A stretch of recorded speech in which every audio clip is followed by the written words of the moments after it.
Controle Geral Entrevista. Apoio Cultural. Sim, Sistema Integrado Municipal. Trabalhando sempre pela modernidade, qualidade e eficiência do transporte público. Móvel. Móveis decorativos.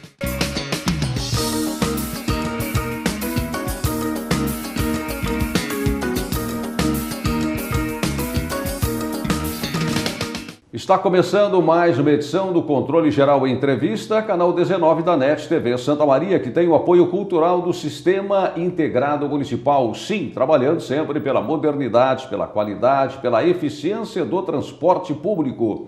E no programa de hoje eu vou conversar com o médico Luiz César Rossetti, que tem especialização em homeopatia pela Associação Médica Homeopática do Paraná, pós-graduada em homeopatia pela Associação Médica Homeopática Argentina, pós-graduada em saúde quântica pelo Centro Universitário Internacional.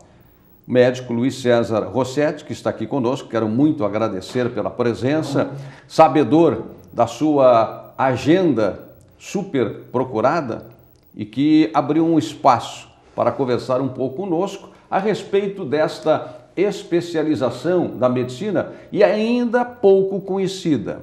Por exemplo, o que é a homeopatia? Primeiramente, Vicente, muito obrigado pela oportunidade, pela imensa oportunidade de estar promulgando um pouco desta consciência que é tão importante hoje, à medida que, por exemplo, a homeopatia hoje é uma especialidade médica reconhecida pelo Conselho Federal de Medicina, pela Associação Médica Brasileira, há pelo menos 36 anos de idade, onde esse conceito de homeopatia, onde os princípios fundamentais da homeopatia, postulados pelo criador Samuel Hahnemann, desde 1790, já começava os ensaios que, na verdade, foram muito mais constatações dele como atuante da medicina, de princípios onde ele começava a constatar que reatividade vital também se fazia diante de substâncias, quando, por exemplo, o ensaio primeiro de um princípio de pensar, embora o princípio da similitude, que é semelhante curar o semelhante, dista desde Hipócrates, 460 anos antes de Cristo, que é o pai da medicina, né? Então, o que acontece quando Hahnemann passou a ter essa observação? Exemplo, e a Cinchona officinalis era uma planta na qual ela era o uso medicamentoso para a malária. E os sintomas devidos à malária. Caso em crianças de intoxicação pela Cinchona officinalis, quando for tomado por criança, passaram a apresentar sintomas análogos aos que ela era medicamentosa na época. E despertou nele uma curiosidade, mas escuta, está fazendo febre intermitente, está fazendo sinais e sintomas da malária, ao qual ela é remédio? Pois será que Hipócrates, será que o semelhante curar o semelhante pode ser um insight que a vida está me mostrando? E a partir daí ele passou a promover estudos. Então, se a gente tem que falar dos princípios fundamentais da homeopatia, a gente tem que falar de similibus similibus curantur, que o semelhante cura o semelhante. Se fizermos um contrário, alopatia, que é a inflamação, o anti-inflamatório, a alergia, o antialérgico. Então, um outro paradigma nesse contexto, nesse conceito de, mas como se pode promover a saúde para alguém diante das medidas terapêuticas? Então, a lei da similitude, que começou a despertar o interesse dele, fazendo com que, com outras substâncias da natureza também, ele procurasse promover ensaios, estímulos que mobilizavam respostas, inclusive onde hoje grandes medicamentos na estrutura do acervo homeopático, como em se tratando de nux vomica, que é estricnina, arsênio com álbum, mas que o que se passa por aquele processo para hoje ser medicamento era desta constatação. Ele começou a observar, então, se substâncias, se elementos da natureza podem causar grandes alterações no ser, será que, pela similitude, as grandes alterações também na saúde da gente poderiam ser neutralizadas pelo semelhante curar o semelhante? Então ele passou a desenvolver os processos patogenéticos, que é o despertar com substâncias ínfimas, as quais literalmente fogem do Avogadro molecular, que é, não há mais substância química dos solutos primários, que é dos elementos primordiais que vão estruturando as matérias médicas homeopáticas. Mas nos processos de resposta dessas análises, passa a haver imensas formas mais sutis, que é na esfera do subjetivismo, como nas formas clínicas de manifestação, passa a haver muitos sinais e sintomas que começam a estruturar, então, o que a gente chama de matéria médica homeopática. Então, a lei da similitude, o experimento medicamentoso no homem são para despertar destes os processos que passam a ser matéria para semelhante curar semelhante. A gente passa a ter ali uma estrutura de matéria médica baseado na lei da similitude, com doses infinitesimais, e aí entra os princípios. Felizmente hoje, com muito brilhantismo, a física quântica tem sido uma ponte entre a ciência e a espiritualidade, porque eu tenho que compreender quando a medicina, os padrões ciência, ceticismo, o modelo biomecânico está muito condensado na causa, efeito, ação e reação de processos mensuráveis. E até então, o que é um 30 centesimal de potência homeopática que diluir 1/99 vezes 30 vezes simplesmente perde-se aquele princípio primário de substrato químico da substância.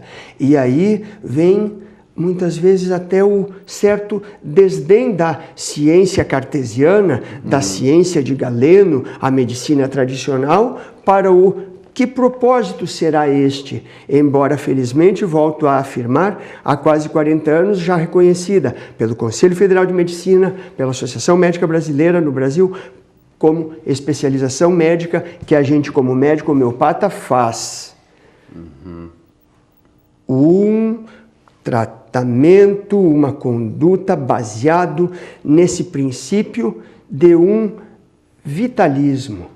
Então, esse conceito de vitalismo é o estado primordial do pensar homeopaticamente sobre fisiopatologia, sobre fisiologia, e que, lamentavelmente, a gente sabe que nos tratados de fisiologia humana das nossas academias está ausente este conceito de vitalismo, que vamos encontrar como base fundamental da homeopatia. O vitalismo, que é este princípio da força vital que anima o corpo material, que faz de cada um uma unidade biológica, que pensa do seu jeito, que sente do seu jeito, que adoece do seu jeito, que sua do seu jeito. E para um homeopata, para uma consulta homeopática, uma transpiração que, por exemplo, neste acolhimento de uma consulta, sua mais na cabeça dormindo do que malhando numa esteira 40 minutos. Isso é sintomas de individualização.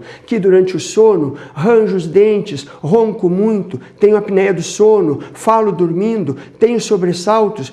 A pessoa pode ter procurado o homeopata porque está ali com uma rinite alérgica, sintomas de extremidade de expressão, mas este ser integral, onde os princípios que Hahnemann constatou, que quem respondia àqueles estímulos dinâmicos era este vitalismo, que não foi ele quem criou o conceito de vitalismo. A medicina tradicional chinesa, a acupuntura, a medicina chinesa propriamente, há mais de 4.000 anos, já tinha como conceitos a força vital, que anima este corpo material, né? Então, isso são os princípios básicos da homeopatia como tratamento do sujeito, entendendo enfermidades como consequência. Uhum. Muitas vezes se ouve dizer que quem quer tratar a dor busca a alopatia. Quem quer buscar a cura busca a homeopatia. Tem alguma relação entre uma e outra coisa nesta afirmação? Bom, se a gente, primeiramente, tem que entender que a medicina homeopática vai tratar o ser e entender uma dor como consequência de uma alteração dinâmica do equilíbrio vital, a gente até pode pensar que o imediatismo daquele que está com uma dor muito forte, muito intensa, e a ação química via nível sanguíneo circulante pode estar atenuando, minimizando aquela dor, mas que também a gente tem que dizer que é um estado, uma medida supressiva daquela dor. Quantos casos, exemplo, seja de uma enxaqueca, seja de um processo agudo, articular, mas recorrente, como processos de artrite reumatoide, por exemplo, passam a precisar, e quando não, cada vez mais com mais frequência de remédios, quando não, cada vez mais potentes, significando que, na verdade, está se suprimindo cada vez mais um processo.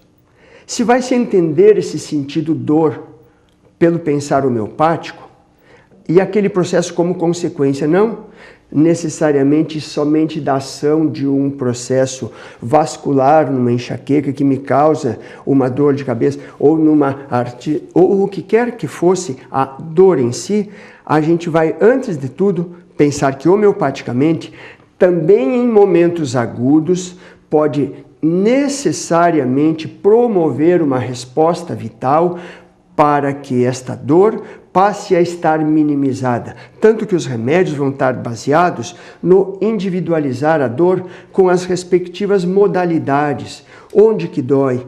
Que tipo de dor? É um latejo? É uma dor ardente? É uma dor ferroante? É uma dor dilacerante? Tem horário para aparecer mais esta dor?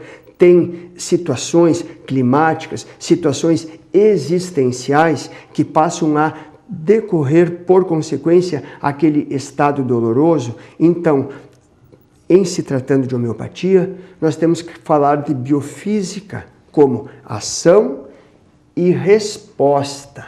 O ser responde a partir do momento que foi tocado pelo medicamento. Eu estou falando desde frações de segundo, então. Desta forma, quantos casos na prática? Exemplo, uma história de enxaqueca recorrente quando procura o homeopata. E ele individualizou o remédio de fundo. Inclusive, um dos pilares da homeopatia se chama remédio único, baseado no ser integral, porque ele é uma medicina do sujeito. Este ser vai estar respondendo agudamente, inclusive, seja quando a gente tem que individualizar uma febre, tem que individualizar uma dor. Esta febre para o homeopata, ela é uma febre com vermelhão ou palidez, com calafrio ou calorão, que a sede aumentou ou diminuiu, e que estado que me coloca essa febre? Eu fico mais prostrado, eu fico mais indignado, eu fico mais incomodado, eu fico mais ansioso, eu estou carente e preciso de companhia. Então, se individualiza remédio para estados agudos também, que promove uma resposta, e a dor tem que estar minimizando, necessariamente quando um remédio bem eleito, seja no estado agudo, sem falar que daí é o ser que está respondendo, significa que ele vai estar se conduzindo biofisicamente para um novo estado dinâmico, de mais equilíbrio, de mais saúde, porque a gente está tratando a suscetibilidade também de fazer aquela expressão aguda da dor, né?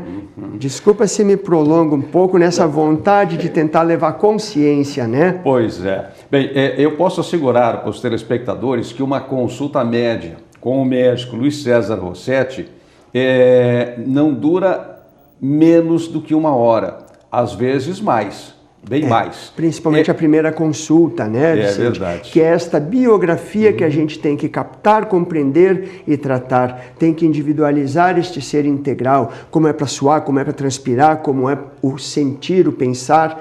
É muita informação, é muito conhecimento para muito pouco tempo. Tanto que o nosso tempo voou e eu fiz apenas uma pergunta. Com tantas que ainda teria... Não, a gente... Exatamente, a gente compreende muito bem. Eu não quis interromper porque o assunto, ele interessa muitas pessoas que até nos sugeriram, né, pediram, né, alguém para falar a respeito desta especialização da medicina, que apesar, né, de estar se fortalecendo, pelo menos nos últimos 30, 35, 40 anos, ainda é pouco conhecida. Doutor Luiz César Rossetti, obrigado. Médico Luiz César Rossetti, como ele prefere. Obrigado pela sua presença no Controle Geral. Desse imenso prazer de, na medida do possível, levar um pouquinho da consciência para tantos que podem certamente estar precisando de outro paradigma para modificar o conceito saúde e enfermidade e depender menos de condições alopáticas para a sobrevivência, né? Tá certo. Tá legal, foi um prazer. Prazer foi nosso, muito obrigado. Controle Geral Entrevista tem o apoio cultural do SIM, Sistema Integrado Municipal, trabalhando sempre pela modernidade, pela qualidade, pela eficiência do transporte público. Hoje conversei com o médico Luiz César Rossetti, que é especializado em homeopatia pela Associação Médica Homeopática do Paraná, pós-graduada em homeopatia pela Associação Médica Homeopática da Argentina e pós-graduado em saúde quântica, sobre o que até não falamos, mas também é assunto, certamente, para outras oportunidades. Controle Geral Entrevista fica por aqui, agradecendo a sua companhia e a sua atenção. Obrigado e até o próximo programa.